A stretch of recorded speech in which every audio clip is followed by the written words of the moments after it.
अब उसके बाद ऐसा ऐसा हम नॉर्मल स्टेज की तरफ आते हैं, होम्योस्टेसिस स्टेज की तरफ आते हैं, मिडिल स्टेज की तरफ आते हैं। तो हमारा पहला रिएक्शन जो है वो extreme.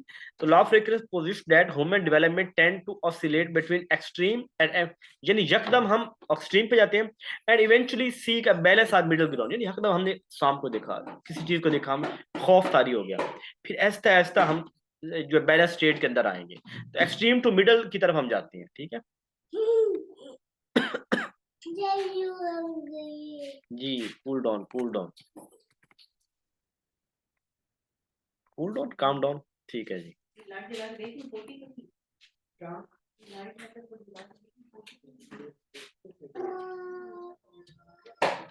Modification occurred in human education termed as, जो इंसान की एजुकेशन के अंदर मॉडिफिकेशन होती है उसे क्या बोलते हैं? लर्निंग बोलते हैं उसे।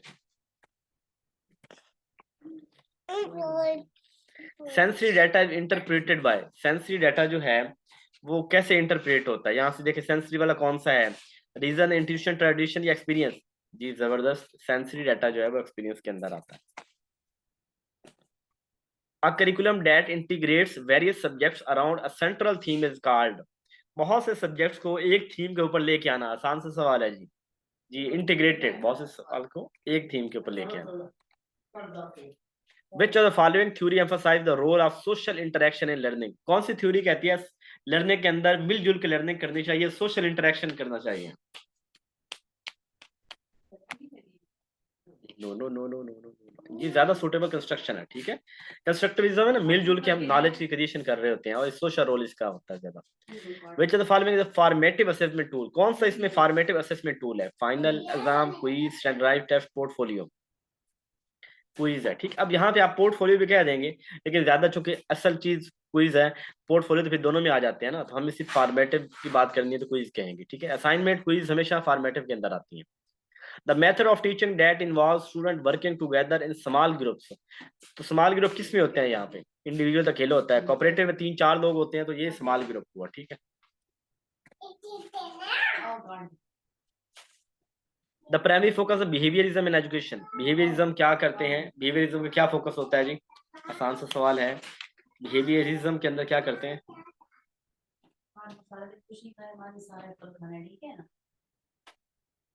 फॉर्मेटिव लगाए, अगर बोथ का ऑप्शन ना हो ना वहां पे तो फिर फॉर्मेटिव होगा।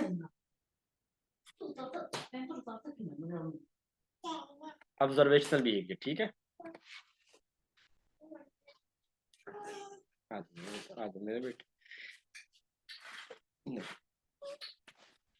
curriculum designed to promote critical thinking and problem solving skill is referred to, तो प्रॉब्लम सॉल्विंग स्किल और क्रिएटिव थिंकिंग जो है वो क्या कहलाती है? Problem solving and critical thinking, ये कॉम्पिटेंसी बेस्ड स्किल होगा, ठीक है, जिसके अंदर हमारे पास प्रॉब्लम सॉल्व, यानी एक हाई दर्जे की स्किल है। कंटेंट स्टैंडर्ड बेस, कुछ स्टैंडर्ड सेट किया होता है, स्किल भी तो कॉम्पिटेंसी बेस्ड, जहाँ पे हम ना एक हाई लेवल पे होते हैं, क्रिटिकल थिंकिंग भी होती है, प्रॉब्लम सॉल्विंग, इस तरह ये इसका कॉम्पिटेंसी बेस्ड क्वेश्चन आंसर होना चाहिए। The role of feedback in the learning process is to, feedback का रोल क्या होता है? Assess student performance only, guide and improve learning, punish mistake? तो ये बड़ा आसान सा बड़ा जबरदस्त सवाल है मेरे।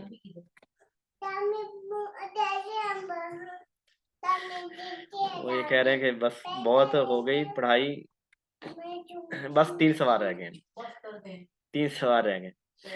A teacher ability to manage a classroom effectively is referred to as,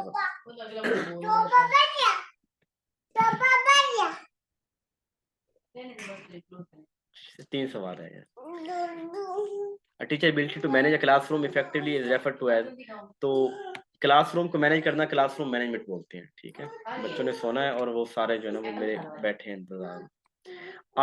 at the time of independence the literacy rate of Pakistan, जब पाकिस्तान आजाद हुआ था तो लिटरेसी रेट कितना था पाकिस्तान का?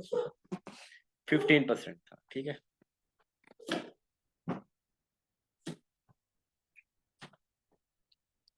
आखिरी दोस्तों, नदवतुल उलमा जो है वो कहाँ पे एस्टेब्लिश हुई थी? नदवतुल उलमा जो है वो मौलाना शिबली नोमानी ने बनाई थी 1894 में लखनऊ के अंदर। 1898 में उसने प्रॉपर वर्क करना स्टार्ट किया था।